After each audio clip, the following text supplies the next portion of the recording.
E aí, galera do Jurídico, vamos lá, mais um vídeo sem enrolação. Artigo 1829 do Código Civil, a ordem de invocação hereditária. A herança defere-se na seguinte ordem: aos descendentes, em concorrência com o cônjuge, salvo se casado este com o falecido, no regime da comunhão universal, ou no da separação obrigatória de bens e faz uma remissão por 1640, ou se no regime da comunhão parcial o autor da herança não houver deixado bens particulares. Esse artigo, na minha opinião, talvez seja o artigo que contém o maior equívoco do Código Civil, certo? Entende? Ele gera um problema sério hoje, né, na jurisprudência e um monte de injustiças, na minha opinião. O que me indigna, é indigna ou indigna?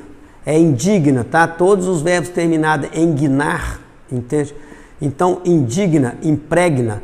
O presente do indicativo, o presente do subjuntivo, as três primeiras pessoas do singular e a terceira pessoa do plural, bem como os imperativos, afirmativos e negativos, que são formados com o presente do indicativo e do subjuntivo, respectivamente, né? Eles têm a sílaba tônica, o verbo, né? A sílaba tônica é essa vogal com o G mudo aí, tá? Então, é indigna, impregna e repugna, certo? Então, eu repugno, eu indigno e o cheiro impregna o ambiente. Então, vamos lá, vamos voltar ao assunto aqui que não é língua portuguesa. Eu mal não sei nada de direito e ainda fico querendo dar dica de língua portuguesa. Então, é o seguinte. Primeira parte do inciso primeiro, no regime da comunhão universal de bens, não resta nenhuma dificuldade, certo? Então, o que o legislador disse? Né? Que no regime da comunhão universal, o cônjuge não será herdeiro. Ou seja, independe do bem ser patrimônio comum ou patrimônio particular do cônjuge que veio a óbito, no regime da comunhão universal, o cônjuge não vai ser herdeiro. Então, olha para vocês verem a incoerência que tem, né, esse dispositivo, né? Não vou nem ficar entrando muito em detalhes. Ou seja, o sujeito que é casado com separação absoluta, ele pode ter mais direito que um cara que é casado com comunhão universal. Eu já fiz um vídeo a respeito disso. Certo? Então, porque na separação absoluta, ele é herdeiro. Tá? Se tiver um só herdeiro, ele vai herdar metade de todo o patrimônio. Se o decurso tiver um único filho. O cônjuge que é casado de separação absoluta vai herdar metade do patrimônio. E se for casado com comunhão universal, ele vai ser meeiro no patrimônio comum. Aí imaginemos que o cônjuge lá fosse um bilionário lá e tivesse herdado com cláusula de incomunicabilidade todo esse patrimônio. Então, tudo que ele recebe...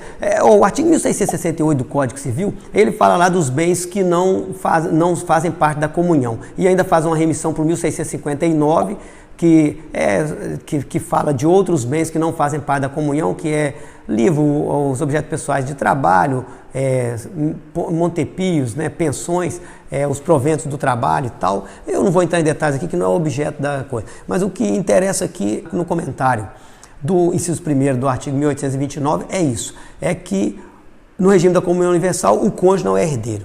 Aí no regime da separação obrigatória, esse artigo eu não tenho, é presunçoso da minha parte afirmar isso, mas eu não tenho nenhuma dúvida que o legislador aqui, ele queria falar separação absoluta e não obrigatória.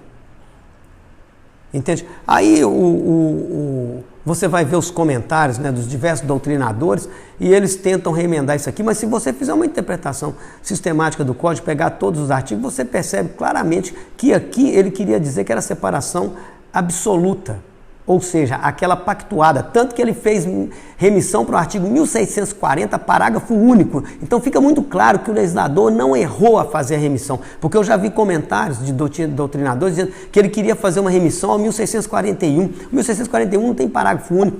Então é tipo assim, ou seja, ele estava sabendo para onde que ele estava remetendo. O parágrafo único do artigo 1640 fala no pacto antinupcial. Então, ou seja, e o próprio Miguel Reale tem um artigo dele, que depois, se vocês quiserem, é só solicitar que eu publico lá na minha página, lá no meu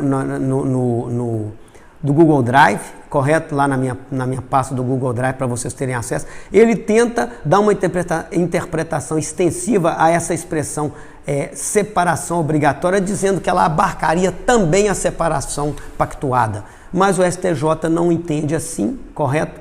E tal, e vem deferindo, né, herança ao cônjuge que é casado com separação absoluta, com separação absoluta ou pactuada, tá? Então, eu não tenho nenhuma dúvida. E outra coisa, se você pegar o artigo 496 do Código Civil, ele fala o seguinte, que é anulável a venda de ascendente para descendente sem a concordância dos demais descendentes e do cônjuge do alienante. E aí o parágrafo único diz o seguinte: em ambos os casos, tá, dispensa a assinatura do cônjuge se o regime for o da separação obrigatória. Aí olha para você ver a confusão que o legislador fez, na minha opinião, na minha modesta opinião, de um cara que não é doutor, não é professor, não é ninguém, é apenas um curioso do direito. Mas olha para vocês verem, ou seja, no 496 ele dispensou a assinatura do cônjuge se ele for casado na separação obrigatória, que é a separação legal, que é o regime que eu sou casado.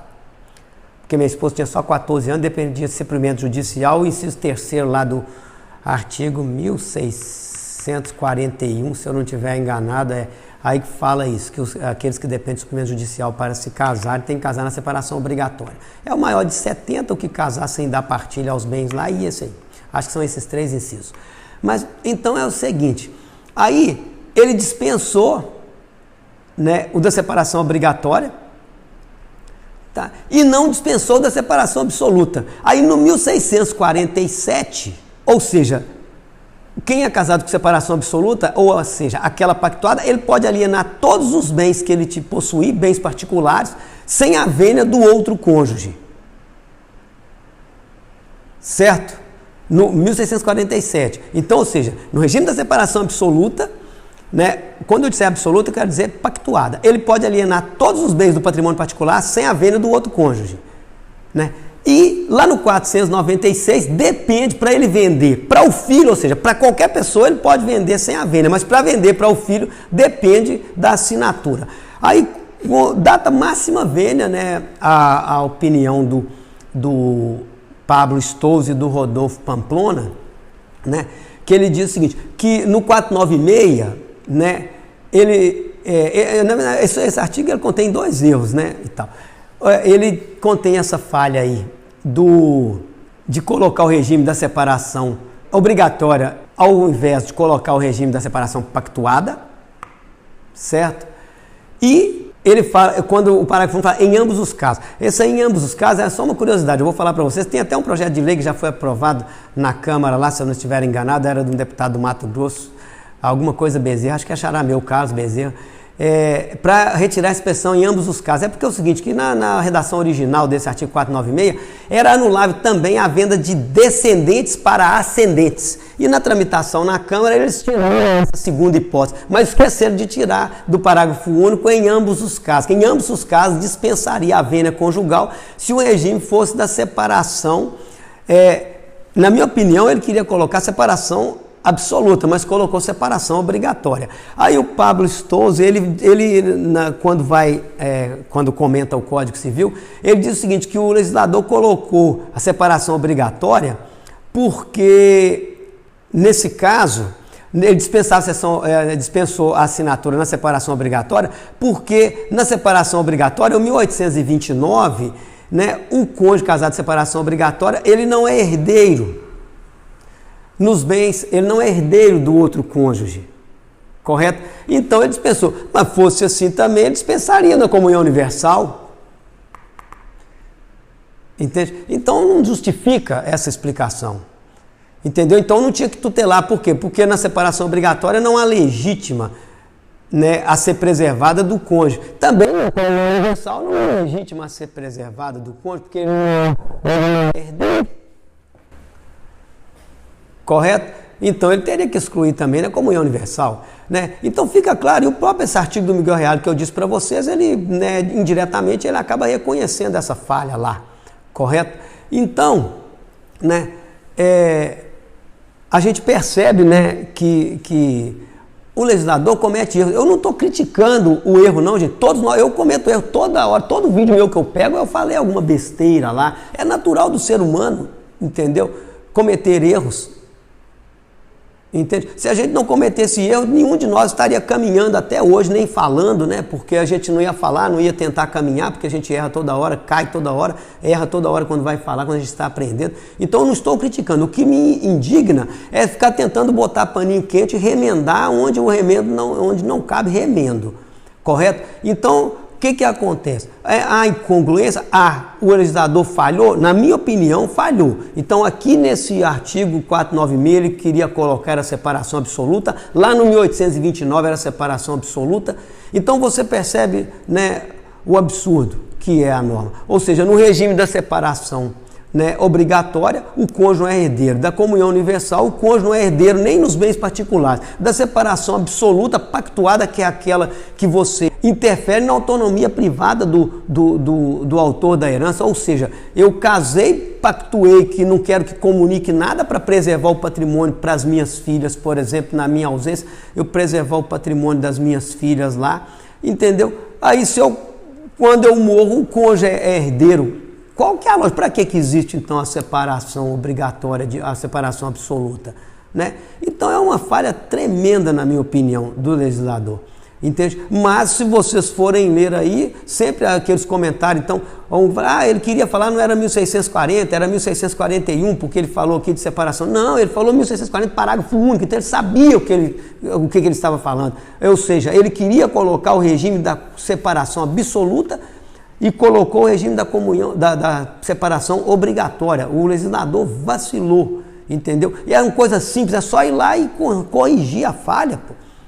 Entendeu? Mas não, a gente fica tentando dar uma interpretação, tentando remendar aquilo que não é possível de ser remendado, certo? Então, basicamente, né, a respeito desse artigo, é isso que eu queria colocar para vocês. Então, ou seja, no regime da comunhão universal, né, o cônjuge vai ser não é herdeiro, ou independente de haver patrimônio privado ou particular do cônjuge que faleceu. No da separação obrigatória, também ele não é herdeiro, né, no patrimônio particular do cônjuge.